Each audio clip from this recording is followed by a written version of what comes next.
பசுபதி பாண்டியன் வந்து பண்ணையாரோட குடும்பத்துக்குலாம் வர்றது வந்து எனக்கு தெரிஞ்சு 92, 93 தான். ஆனா அதுக்கு முன்னாடியே பசுபதி பாண்டியன் அவர்கள் மேல கூலிப்பட கொலை வழக்கெல்லாம் இருக்கு.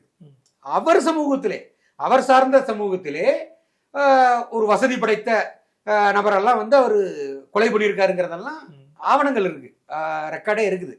அப்ப ஏதோ பண்ணையார் குடும்பத்துல பசுபதி பாண்டியன் வந்து பிரச்சனை பண்ணதுனாலதான் இது ஒட்டுமொத்த நாடார் சமுதாய பிரச்சனையா மாறுச்சுங்கிற மாதிரி எல்லாம் வந்து பொதுவா விதைக்கப்பட்டுருச்சு. யாரால விதைக்கப்பட்டிருக்கு அப்படின்னா, இதே பசுபதி பாண்டியன் வகையறாக்களா இல்ல, அந்த மாதிரி ஒரு ஒரு போலியா பொய்யா ஒட்டுமொத்த நாடார் சமுதாயமே வந்து அவங்களுக்கு எதிர்த்தரப்பு மாதிரி சித்தரிக்கப்பட்டுட்டாங்க. இதுதான் நிதர்சனமான உண்மை. அதாவது யதார்த்தத்தை சொல்லணும்.